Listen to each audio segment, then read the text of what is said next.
बुलंद हो हौसला तो मुट्ठी में हर मुकाम है, क्योंकि मुश्किलें और मुसीबतें तो जिंदगी में आम है।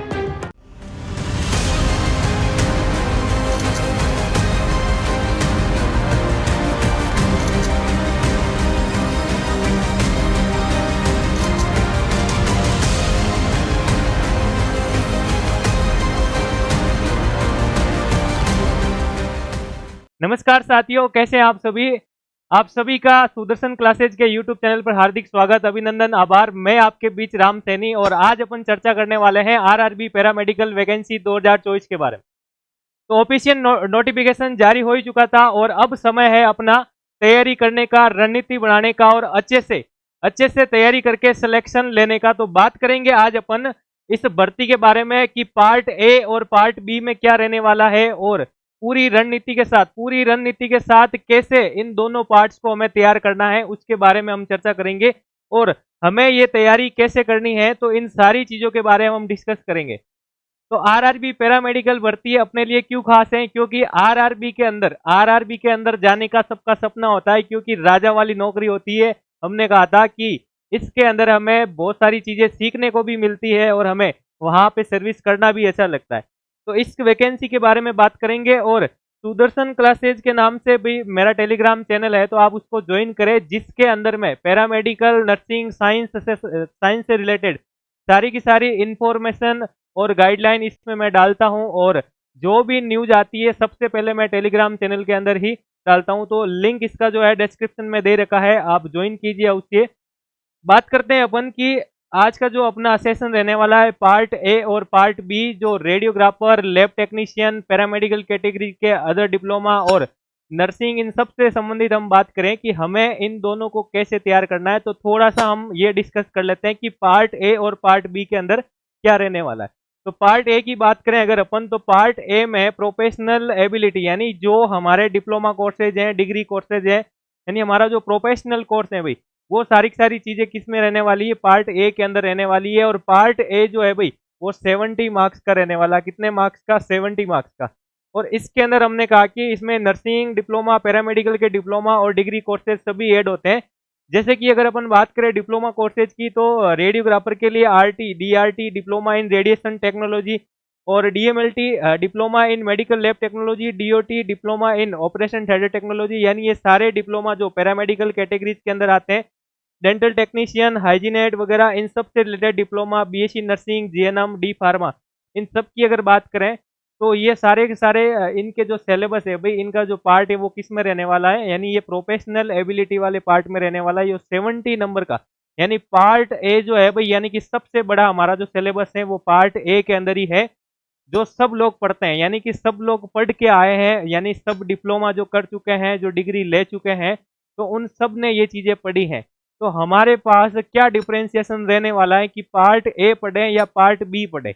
अगर इन दोनों को भी पढ़ रहे हैं तो सबसे पहले हम तैयारी कहाँ से करें, तो वो सारी चीजें आज अपन डिस्कस करने वाले हैं कि पार्ट ए में तैयारी कहाँ से शुरू करनी है, रिवीजन कैसे करना है, एमसीक्यू कब लगाने हैं हमें, वो सारी की सारी चीजें आज इस वीडियो में डिस्कस करने वाले हैं। तो वीडियो के अंत तक आप जरूर बने रहिएगा।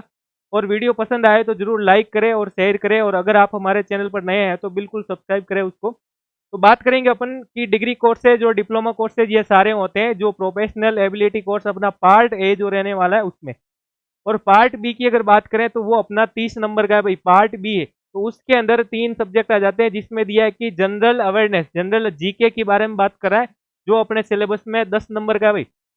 और यहाँ से क्वेश्चन भी कितने आने हैं, यहाँ से 10 क्वेश्चन आने। कितने क्वेश्चन आने? 10 क्वेश्चन।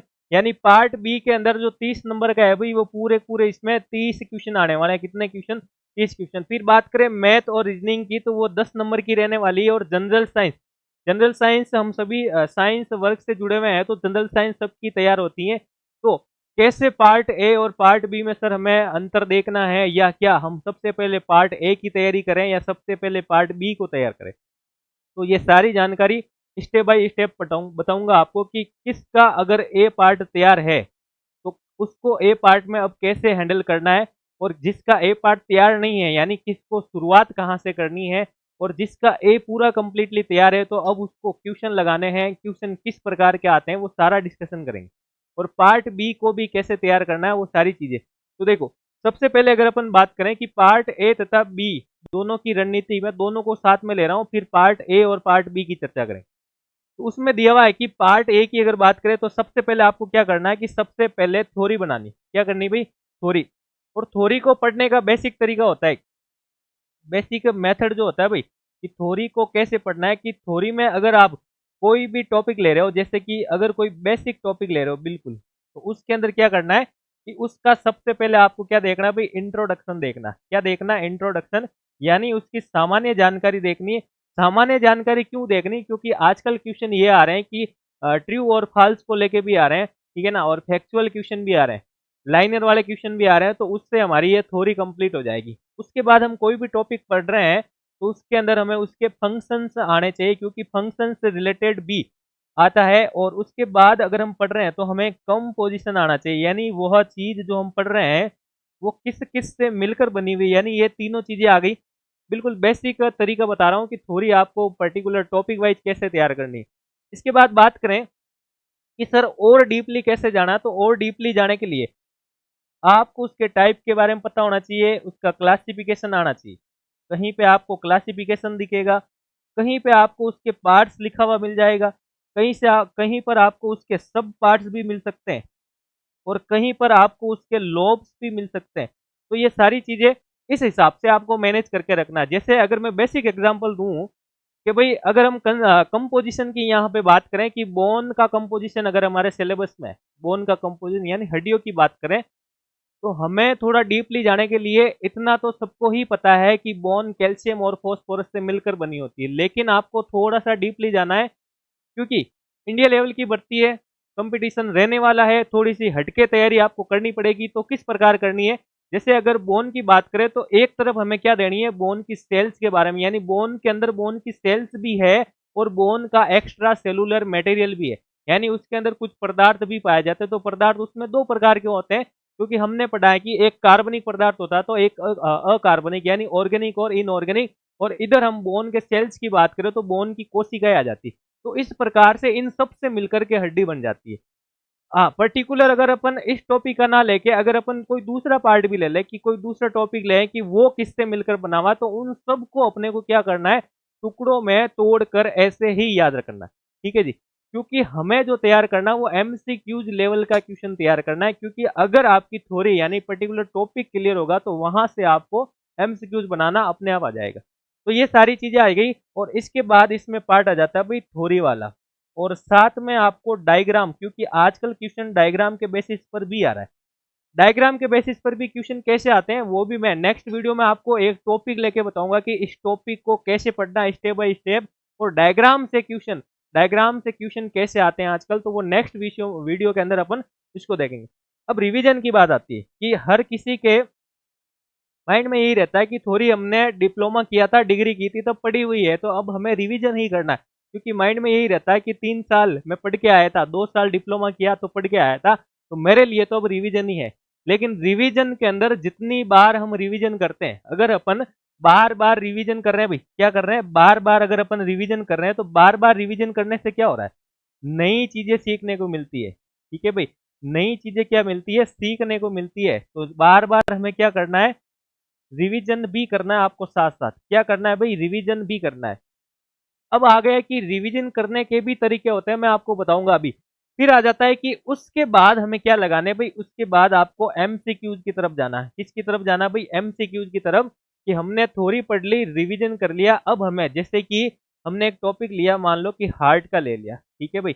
अब उसके अंदर आपने बहुत अच्छे से पढ़ लिया, तो उसको पूरे टुकड़ों में तोड़ दिया कि सर हमने सबसे पहले क्या पढ़ लिया, कि इसका इंट्रोडक्शन पढ़ लिया था। क्या पढ़ लिया, इंट्रोडक्शन। तो इससे देखो, इस इंट्रोडक्शन से कितने एमसीक्यू तरह तरह के बन सकते हैं उनको तैयार करो, इसके फंक्शन से कितने बन सकते हैं उनको तैयार करो, इनकी वॉल्स यानी दीवारों से कितने बन सकते हैं उनको तैयार करो, इसके वाल्व से कितने बन सकते हैं उनको तैयार करो, इसका स्ट्रक्चर से कितने बन सकते हैं उनको तैयार करो, इसकी जो क्रिया विधि होती है उसको तैयार करो, हार्ट के ऊपर कंट्रोल किसका होता है उनके तैयार करो। इस प्रकार से पूरा का पूरा टॉपिक आपका जो है बिल्कुल क्लियर हो जाएगा। तो इस तरह से हमें क्या करना है, पार्ट ए पार्ट बी को, यानी पार्ट ए की मैं बात कर रहा हूं, उसको तैयार करना। अब अपन बात करते हैं कि थ्योरी रिवीजन और एमसीक्यू होने के बाद सर रिवीजन करने का तरीका। अभी मैंने कहा था ना कि डिप्लोमा किए हुए, डिग्री किए हुए स्टूडेंट बिल्कुल यही सोचते हैं, क्योंकि देखो सबके माइंड में यही सवाल आता होगा ना कि मैंने डिग्री की तब 3 साल पढ़ाई की है, मैंने डिप्लोमा किया तो 2 साल तक पढ़ाई की है, तो मुझे बस अब रिवीजन ही करना, वो तो मैं कभी भी कर लूंगा। लेकिन देखो बार बार एक ही चीज कह रहा हूँ, रिवीजन से नई चीजें सीखने को मिलेगी, जो आपने फर्स्ट टाइम नहीं पढ़ी वो सेकंड टाइम में और अपडेट होते रहोगे। तो इसमें मैंने एक चीज निकाली भाई कि एनी टॉपिक जो है, एनी टॉपिक यानी कोई भी टॉपिक आपका रिवाइज होना चाहिए 48 घंटे बाद। ठीक है जी। जैसे अगर अपन बात करें कि हम एक कॉमन सब्जेक्ट ले रहे हैं भाई, जो सबके सिलेबस में, यानी कि हम एनाटॉमी ले लें या फिर फिजियोलॉजी ले लें, ठीक है, और इसके बाद हम पैथो की भी बात करें, तो देखो इसके अंदर क्या करना है कि इसको आपको जितने भी सिस्टम है, क्या है भाई, सिस्टम से उनको डिवाइड कर लो कि भाई हमारे शरीर में मान लो कि आपके सिलेबस में मान लो 12 सिस्टम आपके सिलेबस में है, ठीक है। अब आप एक दिन का एक सिस्टम पढ़ रहे हो ना, तो इसको वापस रिवाइज आपको 48 घंटे बाद करना है। कितने घंटे बाद करना है? 48 घंटे बाद वापस से उसको रिवाइज करना है। और एक चीज और है कि 48 घंटे बाद उसको रिवाइज करोगे, तो अगर पहली बार पढ़ रहे हो टॉपिक को तो 3 घंटे में पढ़ पा रहे हो, दूसरी बार रिवाइज करोगे उसको तो 2 घंटे में होगा, फिर बार बार रिवाइज करोगे तो वही टॉपिक आप आधे घंटे में पढ़ लोगे, फिर और 48 घंटे बाद उसको आप रिवाइज करोगे नेक्स्ट टाइम, तो बिल्कुल आप उसको 15 मिनट में पढ़ लोगे। ऐसे करते करते पूरी की पूरी एनाटमी को आप 2 से 3 घंटे में पढ़ सकते हो, पूरी एनाटमी को। अब जब ये क्या करना है कि रिवीजन की बारी आए तो इसको रिवाइज करो, प्लस आप क्या लगाओ, एमसीक्यूज। तो पर डे आप इस तरीके से सारे सब्जेक्ट को रिवाइज कर सकते हो एमसीक्यू के साथ। तो यह मेथड आपको अपनाना है, बिल्कुल आपको ये बहुत अच्छा लगने वाला है। मैंने खुद ने ये मेथड यही अपनाया है, और इसी तरीके से सारी चीजें आपको सिस्टमेटिक वे में याद हो जाएगी। बात करें अपन पैथोलॉजी की, किसकी बात करें, पैथोलॉजी की, तो पैथोलॉजी के अंदर क्या आ जाते हैं, पैथोलॉजी में हम क्या पढ़ते हैं, डिजीज के बारे में पढ़ते हैं। किसके बारे में पढ़ते हैं? डिजीज के बारे में, यानी हम क्या पढ़ते हैं भाई, बीमारियों के बारे में पढ़ते हैं, रोगों के बारे में पढ़ते हैं।